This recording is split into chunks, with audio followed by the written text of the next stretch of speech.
trying to pump me up. Feeling fussy, walking in my Balenciennes, trying to bring out the fat bit lust. Cause I give a fuck, way too much. I'ma need like 2 shots in my cup. Wanna get up, wanna get down. That's how I feel right now. Hi, my name is Selena, and this is what my workday looked like. I made it my mission to make the break room in the lodge just a little bit more homey. So I hung up some pictures, hung up a couple more things around the place. Everything is turning more and more green by the day. I love it. We had our first floatplane excursion today. You can see it warming up there in the bay. And today they are going to explore Katmai National Park. I also was shocked I completed my whole exercise ring by 10:30. Remember those videos of us shopping in Costco? And then us picking up the groceries off the plane? Yeah, today I spent a lot of time just organizing the pantries. Once they're done, we might do a little tour. Speaking of tour, here's our workout room and the view from it. It's basically a workout to get to the workout room. And one of my friends is going back to Anchorage when her sister just landed here in Port Ellsworth. Funny. And you guessed it, we did more pantry restock. And just like every day, there's a lot of the office work that needs to be done. But I'm glad I'm not stuck in an office all day and get to still be outside. Today we got our first shipment of fresh and perishable groceries for our lodge here in remote Alaska. Here's a time lapse of Chantel and I working on getting everything put away. We have designated places for everything. Specific fruits and vegetable fridge, a fridge for all the dairy and eggs, freezers for meat, breads, frozen vegetables, and other frozen foods that we use for crew. Throughout the busy season, we get shipments like this 2 times a week. On Wednesday, we get our first guest for the season, and I'm super excited about being able to share our parts of Alaska with so many people from around the world. Hi, my name is Selena, and this is what my workday looks like. Currently opening up our lodge here in remote Alaska. Look at the views from the porch. Started off my morning doing some organizing and random little things that I needed to get done before I worked in the office. And there's our airplane going out for its first excursion of the season. And yay, office work. Checked out one of our staff apartments. We got a new ice machine that came in today, so that was super exciting, getting that situated. So went down to the coffee shop and planned out the layout for the year. Then I took some staff shirts to the staff area, hung up some photos, did some office work, and I'll list it all here so you guys can see it. It's too much to say in a video. Only a few more days till we're open. Today is the opening day for our gift and coffee shop here on the farm lodge. Our early season hours are between 8 a.m. and 3 p.m. People who come in today and make a purchase can put their name in a drawing to win some awesome prizes. This is Zoe. She's going to be one of our baristas this season. And look at all these homemade goodies our chefs made. And this is our current menu. Also peep the magnets that I'm selling. Also our different flavors. And look, there's my keychains and my note cards. And look at this jelly my mom made. We also sell flies and lures. We also sell our company clothes, and here are some of the clothes I sell that I make. And here are our company clothes hanging up. They are covered in plastic bags because it does get dusty. And look, here's my Port Ellsworth and Lake Clark National Park shirts. This little guy is made completely out of fish skin. Isn't that cool? I also ordered a caramel macchiato, and it looks and tastes amazing. This is the only store that is in the village. We're only open from the end of May to the end of September, though not a long season. We sure do love those porch views, and if you're in Port Ellsworth, come stop in and say hey. Tonight we did a practice dinner at the farm lodge for our staff. We wanted our new staff to experience what it's like sitting in the dining room of the farm lodge before our clients arrive. But today we had a farm lodge style dinner, had 2 of our return girls serve. There's my sister Jordan. Oh my gosh, were they excited. Even my niece Willow got her first experience eating in. For dinner tonight we had a garden salad popovers with honey butter. Main course was Kijik chicken with pasta alfredo and roasted broccoli and peppers. And for dessert we had a beautiful angel food cake roll up. And our chef even mixed this mixed berry ice cream herself. I think our new staff loved this experience. We sure enjoyed the food.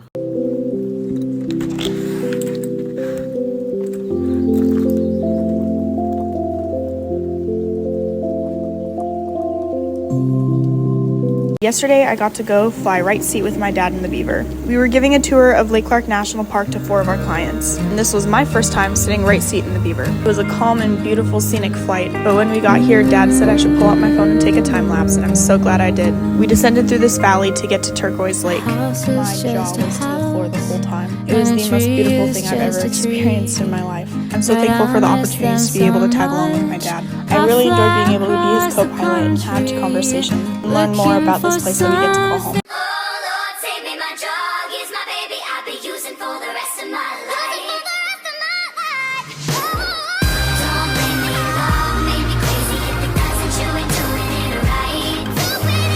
This morning I was running a couple errands when my dad asked me if I wanted to come to Twin Lakes with him and our beaver. We were picking up some clients who had just finished camping at Twin Lakes. On this last load, it was one of the guides plus a bunch of the gear. The flight was about 30 minutes, and it took us about another 30 minutes to load everything up into the airplane, and then we started our journey home. And this is us landing in Port Ellsworth. Nope, we're not going to be landing on the runways or landing on the water. We just had to shoot this approach because of the wind directions, which is pretty cool because I've never landed this way before. It was a lot of fun just being able to go with Dad and just talk about life and work. Towards the end, it was getting a little bit turbulent, but it wasn't unbearable. What's also really special is that this Beaver was one of the very first airplanes that we used on our fleet for the resort back when it was just a bed and breakfast that my grandparents were running. Last fall, we were able to purchase it back into the family. Now it's back in use on our resort, which is pretty cool. I love these fun little spontaneous adventures. It's nearly 9 o'clock at night and 2 planes just landed with freight for our resort in remote Alaska. If you didn't know already, Port Ellsworth has absolutely no stores, so everything has to be flown in. The first plane that came with freight was a smaller Bonanza. We helped offload it, and by the time we were finished, the Navajo landed with more freight.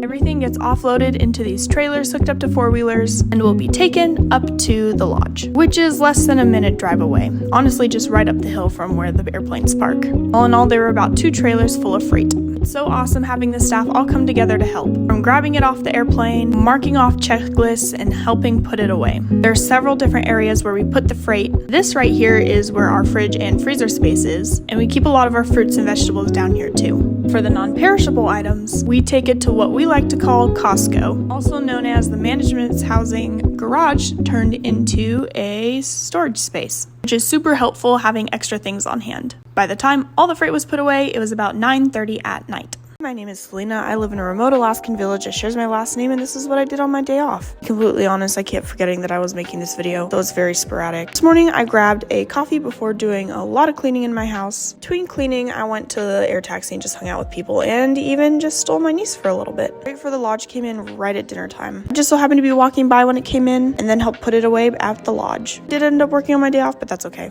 Made myself a dinner of sweet potato fries and Chick-fil-A sauce. Because it's been raining like crazy, I turned on the office and made some Christmas cookies. Overall, a very relaxing day.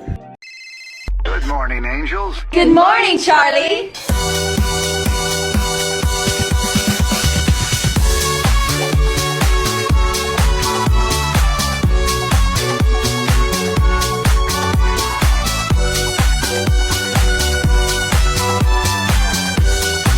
Hi, my name is Selena, and I live in a remote Alaskan village that shares my last name. It is currently 5:45 in the morning, and we're gonna go to the garden. Come with me. And we're here. We are making a farmer's market hash for breakfast this morning, meaning we use a lot of stuff from our garden. And I'm missing a couple things in the kitchen, so we're gonna grab some. Let's check out inside the office first. Oh, that's cute. Okay, I know we have these up at the lodge. There's nothing really in here, so let's go pick some stuff. First, we need to grab some kale. I wish you guys could smell inside this greenhouse. It's amazing. Okay, we got some kale. I think kale's the only thing we're going to be able to get today, so let's go back to the lodge. So inside this farmer's market hash, I'm going to do potatoes, kale, peppers, onions, and zucchini and squash. Ta-da! Hi, my name is Selena, and I live in a remote Alaskan village that shares my last name, where my family runs a resort right here on our family's homestead. Let's do a really quick tour. So when you first walk onto the property, you're gonna see our little gift shop, coffee shop. It is also a outgas station for airplanes. And it is 6 in the morning, so we can't go inside, but look at the view from the porch. I just love it. As we keep walking on the boardwalks, you're gonna see our deluxe cabins and our standard cabins, along with our floatplanes parked in the water. This is also very new. They finished this outdoor gazebo this June. We have 10 cabins total, and I'm not going to go inside. There's plenty of other videos of inside the cabins because they're all full right now, and it's also 6 in the morning. And to stay in the cabins, it's $2.95 per person per night. And between cabin 6 and cabin 7, we have the staircase to the top of the lodge. It's a lot of stairs. We're doing a little bit of construction at the moment. We're actually expanding our dining room. We're adding about 12 more feet to the dining room and then a deck It's gonna end right about here. It's gonna be so nice. Let's go to the dining room. Before we get to the dining room, down this path is the road to nowhere. At least that's what I like to call it. Its official name is the Birdwatcher's Path. It really doesn't lead anywhere. It just ends in the middle of the woods, but it's peaceful and it's beautiful views. And up here is our workout room. I say this every time, but it's a workout to get to the workout room with all the stairs. Okay, but let's go into the dining room. We have a nice sitting area with some traditional Alaskan Native art and even some old family photos. That was my Grandma Mary. The dining room is all set up for breakfast this morning, which all our meals are family style. Breakfast starts at 7:30, so we have a little bit of time. But that's our tour of our lodge here in remote Alaska. Let's go visit Dick Prennecke's cabin on Twin Lakes. If you don't know who Dick Prennecke is, he's a man who built a cabin on Twin Lakes, which is now part of Lake Clark National Park. And he did it all with hand tools. And he documented the whole journey through journals and videos and pictures. And it's pretty close to Port Ellsworth, about a 20-minute flight on the floatplane. And this is his cabin, and in the back there, that's his little cache. He was a good friend of our family's, and actually my great-grandfather, who homesteaded here in Port Ellsworth, would fly him in and out of Twin Lakes quite often. He'd bring him to our little homestead to hang out. I was there just a couple weeks ago getting the tour. It was really cool hearing part of my family's history attached to this man's story. Great-grandmother would give him sourdough starter. Abe never charged Dick for any of the flights that he did. So as a thank you, he bought them tickets to Hawaii. That's what made my great-grandparents move there. Welcome to a day in my life in a remote Alaskan village. Started work at 5:30 this morning. It's Tuesday, which means it's cinnamon roll day here at the farm lodge, our favorite breakfast. One of our staff members left today, so we went to the air taxi to go see her off. And today started out pretty rainy. Stopped by to visit the family at fish camp. There were 175 salmon in the net today. They pulled the net today, which means it's the last day of fish camp. I ran some errands and said hi to my niece Willow before I hid in the office and did some work. The beginning of the month, which means payroll and all the other end of the month things. And because it's Tuesday, we went to the food truck for dinner. There ended up being a lot of people there tonight. Tonight I'm planning a vacation from March. Any guesses where we're going? It's somewhere warm. And then packed for my adventure tomorrow. And now it's time for bed. Hi, my name is Selena and I live in a remote Alaskan village that shares my last name. Right now we are here in the original family homestead gardens, and this is our chicken coop. And there's a really cool story behind it. So a lot of people know about Dick Prennecke, who had his own cabin on Twin Lakes. He was a great friend of the family's, and one time he was stuck here in Port Ellsworth because of weather. And my great-grandfather was like, well, since you're stuck here, might as well just build us a chicken house. So he did. So not the outdoor side of it, but the red. This building is what Dick Prennecke made when he was stuck here because of weather. And that's the story behind our chicken coop. I think it's a pretty neat story. This week, I got to go beachcombing on the Bering Sea coastline with my dad and brother. Dad flew down with a couple clients earlier in the day. It takes about 4 hours to fly down there from where we're at. Sasha and I hopped on a different plane and met him down in Port Heiden. That's when our adventure began. In the beginning of the video, you saw us getting ready to land off airport and on the beach, because we saw these glass floats. Yeah, you can spot them from the air. Also, did you notice those massive bear prints as I was running to get this float? They were huge. We spent a little bit just walking the shoreline and seeing what we could see.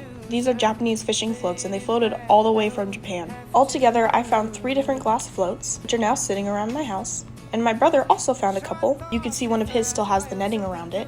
And he also picked up the fish carcass. He did not bring it home. My whole life, my family has run a resort in remote Alaska on our family's homestead. I remember when the resort went from my grandparents' house into the building that we are in today. Our small family business keeps growing and growing. I have a lot of fun memories being here in the kitchen during the summers, reading books and playing games in the dining room when Mom was cooking in the kitchen. I'd always come up to the counter and the chef would give us cookies and sweet treats. As I continued to get older, the more involved I got into the kitchen. First job in the kitchen was being a chef's assistant, which honestly was just a lot of scrubbing potatoes and washing vegetables from our garden.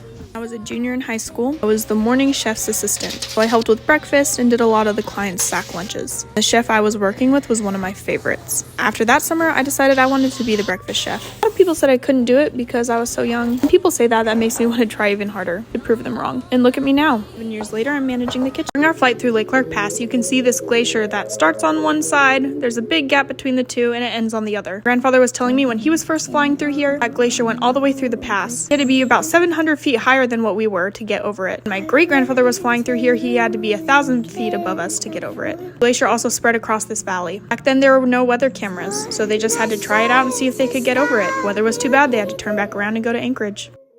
Come with us as we have dinner as a family on our resort in remote Alaska. Throughout the summer, there are usually a couple nights where we eat in as a family on our resort. This was the first time that we got to do it this year. Of course, it's right at the end of the season. We had cousins visiting from out of town, so what better time to do it? For drinks, we had a mixed berry lemonade and water. For starters, we had a garden salad, all of which comes from our gardens grown right here in Port Ellsworth. The main course was a herb-crusted beef tenderloin with blue cheese sauce, my absolute favorite, and roasted potatoes and veggies. And dessert was a raspberry cheesecake, also raspberries from our garden. So look how cute my niece Willow is. I think I could go a couple days without eating now. Man, this food was delicious. A solid 10 out of 10. Hi, Pasha. Okay, so this was supposed to be a voiceover of how crazy this weekend was, but I'm gonna say that for another time because this morning was hectic. It's Wednesday, which means that after breakfast is done, I help host. It's helping with the check-in and check-out process for our clients. And today is cinnamon roll day, which is a little bit more intensive. On top of making cinnamon rolls, I made bread for our staff for breakfast, and then went to go look for cookie dough and realized there wasn't enough, so I had to make more. Yes, they were made yesterday in the freezer and I didn't see them. Honestly, I'm not surprised. I am going a little crazy. We're a wee bit short-staffed, and one of our staff members was not feeling well, so I told her not to come to work today. Even though there's not a lot to do this morning, it was too much for just 2 people. So thankfully, my brother was able to come in and help. Not only did he help host, but he also helped to serve, which was a huge blessing. So it got super crazy right at the end. I didn't feel much. So the whole community lost power for about 3 minutes. We have little lanterns that we set out. Here they are. Just in case. Big ovens are propane, so they're able to run without electricity. By the time everything was set up, the power was back on. When you live in the middle of nowhere in remote Alaska, you have to be prepared for every situation, especially when you're running a resort, especially when there are extra people stuck here overnight. That's exactly what happened just last week. We're scheduled for only 4 clients that day. One of my chefs were off, other was out of state for a wedding, so it was just one of the other chefs and myself. I said, easy, we can do 4 clients, no problem. Led worship that Sunday, did breakfast, did all the prep, no worries. However, right after church, I got a call saying that there were 15 people that were going to be stuck here overnight that would need food and lodging. Not only that, but 3 of our other clients who were out in the field camping came back early. So instead of having a dining room of 4 people, we had a dining room of 22. Situations like that, you have to make sure you have enough food, pulling things out, prepping things in advance. We had enough and it ended up working out great. I'm only ever going to Brooks Camp again in September, and this is why. I've been to Brooks many times with Lake Lark Resort, and honestly, this was the best experience yet. For one, we were lucky and we hit the best day of September yet. It was warm for being the end of September and sunny. Second, there were so many bears. Before we even parked the plane, we saw 3 on the beach. There were way more bears than I could count around the bridge, and there were a good handful of bears at the falls itself. Speaking of the falls platform, there was absolutely no wait, and there was 5 of us the whole entire time. We could stay as long as we wanted. No other people came to the platform while we were there. The lighting was great for photos. I have no patience and cannot wait to go edit those photos. Speaking of people, there were like 0 people there the whole time we were there. Probably passed less than 10 on the trail. There were about 20 people on the boardwalk, a lot less compared to busy season.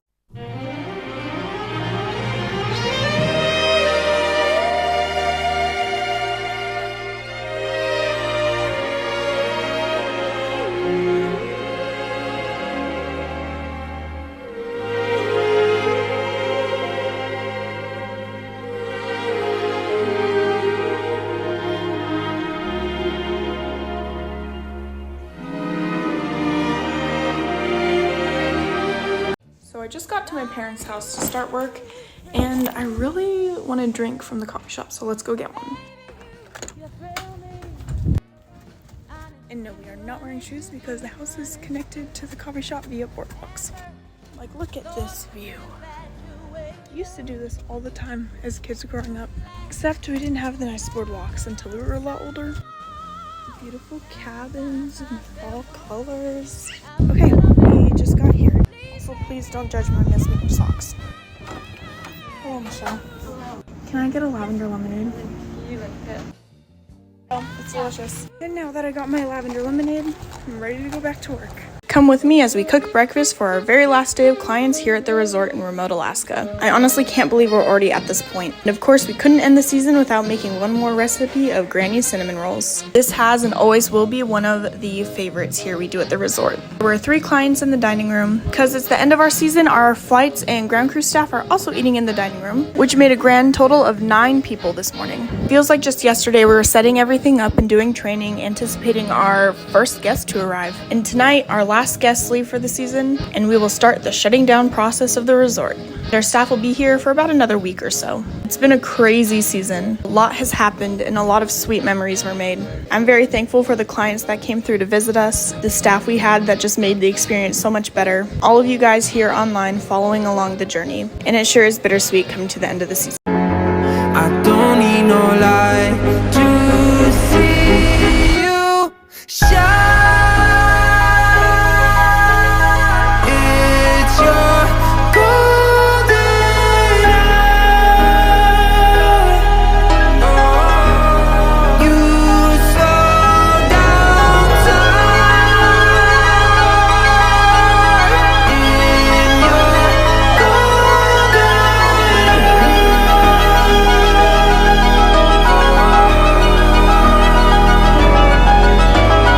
Let's go harvest the potatoes on my family's homestead. Ever since my great-grandparents homesteaded here in remote Alaska in the 1940s, they've been using this garden for potatoes. And at the end of September of every year, we harvest the crop.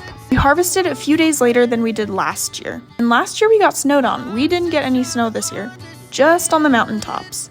Also, our harvest was not fantastic. In total, I believe we got about 30 crates of potatoes. But it is what it is. My favorite part is the washing and sorting. Honestly, it's so satisfying to watch. And we were able to get things done in 2 days. This is what we had for dinner tonight on a resort in remote Alaska. For starters, we had a garden salad, and I had mine with Italian dressing. We also had garlic parmesan rolls with homemade herb butter. The main course was grilled sockeye salmon with rice pilaf, green beans, and a tartar sauce. And for dessert, we had creme brulee. Crunch on the brulee was amazing. All the food tonight, 10 out of 10. This is what we served for breakfast this morning on our resort in remote Alaska. The main dish was rhubarb crumb muffins with rhubarb from our garden and a breakfast scramble. And of course, there's all the additional side-ins that people choose from the night before. 9 years ago, I worked as an assistant to the breakfast chef in the kitchen, fell in love with it, and then was the breakfast chef the next year. For the past 3 years, I've been in management and not the direct chef. The mornings here have a special place. Let's pick up some groceries for our resort in remote Alaska. Navajo stopped in Port Ellsworth with this week's load of groceries and plants. Depending on the type of aircraft, things get stored not only in the cabin of the airplane, but also in the wing locker, the nose locker, or the belly pod. I hopped inside and got a view of everything that was there. Everything you see with green tags and farm is for our lodge, which honestly is the majority of this aircraft. This was our shipment for the week, and we should be sending another order in on Monday. Also, look at this new shirt that I made that just came in that Sasha's wearing. I love it. Oh, and hi Turner. Now it's time to drive it all back on the four-wheeler and put it away at the lodge. This is what we served for dinner tonight on our resort in remote Alaska. For drinks tonight, we had ice water and sweet peach tea. The starter was a garden salad with a choice of dressing and garlic cheddar biscuits. The main course was barbecue ribs with mashed potatoes, baked beans, and corn. And for dessert, we had a brownie sundae. And we had 12 people sitting in our dining room tonight. So it was a nice, relaxing, slow Sunday, and the perfect way to start out the week. Hi, this is Mercedes and sister. So here she is getting ready, writing some things down, doing some dough. I think she's making cinnamon rolls. Oh, yep. See, those are some yummy cinnamon rolls right there. Very good. I'm going to pop them in the oven there in a second. Ooh, look at my lovely breakfast lady. Some fruit, some avocado toast, some bagels. Put it on the plate, getting ready to serve the guests. Yum, yum. We got some bacon. Scrumptious. Oh, there's the cinnamon rolls all out of the oven. Ooh, so perfect. Waiting for that frosting. There's that frosting, I promise. Drizzling on there. And some, that paprika? No, cinnamon. And he handed out to the guests. Hi, my name is Selena, and I live in a remote Alaskan village that shares my last name. My family owns a resort here, and I've been showing you guys videos of us making delicious things in our kitchen. And this is a great question. What do we do with special diets? Because the nearest store is over 200 miles away, and we work with everything that we have on hand. Clients who come and stay with us have 3 different times where they can tell us their dietary restrictions. At their initial booking, when they check into our office in Anchorage, and when they arrive here in Port Ellsworth. If people let us know in advance, we're able to prepare well ahead of time. But there are times, and some people who sneak through, where we find out literally the day of. Those situations are kind of common, sadly, but we always have stuff on hand just in case. And we have a lot of recipes that we use that are tried and trusted and fantastic. And we handle a lot of different dietary restrictions on the daily basis. And our cooks do a fantastic job. This was my morning on our resort in remote Alaska. I had to work at 5:30 and the first thing I did was switch the propane tanks because we ran out in the kitchen. Quick trip to the waterfront to see the update on the gazebo. At that time the cruise breakfast was done, which is this monkey bread that looked and tasted amazing. The breakfast chef's day off, so I cooked breakfast. It brings me back because that was one of my first jobs here at the farm lodge. Clients have sack lunches, so Heather made sandwiches, and breakfast is all ordered the night before. So our servers were getting all of that ready for the meal. Hot meal today was eggs Benedict and hash browns, which is my favorite meal. We had about 13 people in the dining room this morning and made about 30 sack lunches. I drank 2 cups of coffee. All in all, I'd say it was a great morning. This week, I got to tag along for the Fire and Ice tour with the Farm Lodge. My dad was our pilot and guide today, and we were in our Beaver. As you can see, right when we took off from Port Ellsworth, it was still pretty smoky, but it slowly went away as we got into the mountain range. Fire and Ice tour lets you explore a lot of Lake Clark National Park, and it's honestly one of my favorite tours. Right there in the background is Mount Iliamna, and here we are at Mount Redoubt. We flew over Lake Clark Pass, between beautiful mountains, landed at Twin Lakes for a little bit. That's going to be in another video. We even got to see a moose just hanging out in a pond. It was a beautiful and calm day. Even the fog lifted up by the time we got home. Come back for part 2 about our stop at Twin Lakes visiting Dick Prenike's cabin. This has been a requested video, so let's make my granny's cinnamon rolls. Start out with 2 cups of warm water, 2 tablespoons of yeast, and a 1/3 cup of sugar. You mix it and then you let it sit for about 5 minutes. Afterwards, you add 1/4 cup of oil, 1 teaspoon of salt, and 6 cups of flour. Once it's all well incorporated, we're going to switch it to a different bowl, cover it, and let it sit for about 30 minutes. Once it's risen, we're going to put it out onto the counter and shape it out into cinnamon rolls. We want to get the sides as even as we can. For all the goodies that go inside, we're going to get about 1 cup of butter and melt it. And then we're just going to add brown sugar and cinnamon until it's at the right consistency. I think it was about 2 cups of sugar. I don't even know how much cinnamon, just until it looks good. This is the consistency we're looking for. We're going to spread it out on top of the dough and roll it up into a log. We want to get them as even as possible, so we're going to measure everything out before we cut it. And to make sure we get them as round as possible, we're going to reshape them just a little bit before we put them in the pan. And one of my followers actually gave this suggestion, adding some heavy cream to the bottom. I'm going to put it in a cold oven and turn it on to 350 degrees and bake them for 20 to 30 minutes. And there we have it. Hi, my name is Selena and I live in a remote Alaskan village that shares my last name. Let's go grab some coffee. This is the only store here in Port Ellsworth. It's a gift shop and a coffee shop. So this is inside. Here is the menu and prices. Hi, Jordan. Hi. Is there a child on the other side? Money. Can I get a iced caramel macchiato with caramel drizzle, not pumps? What was that, Zoe? Okay. But check out the view from the porch. It's beautiful. And it's kind of windy today. Ooh, thank you, Zoe. And the taste test. And it's beautiful too. So for employees, we have tabs. So my drinks go on my tab and I get billed at the end of the month. Gets taken off my paycheck. But it's like $5.50 or $6 for this. Now that we have officially closed down the lodge for the winter, I've been asked a lot, what's next? So here are my winter plans. During the winter months, I work for my grandfather's air taxi that's located right here in the village. Well, at least one of the bases is located here in the village. So I'll be there part-time, also still doing office work for the resort, but then I'm also just gonna enjoy a break. Currently packing to go visit one of my best friends in Tennessee. I leave on Sunday and I am so excited. I know this winter we also have a family vacation lined up. I also hope to go visit my boyfriend who is currently back in his home state. He'll be back in January, but it'd be nice to see him before then, you know. Besides that, I'm just gonna be living my best life here in the village and share with you guys what we do on the off season. I have a lot of stuff from the summer that I haven't posted yet, but I'll get to share with you guys. My plan.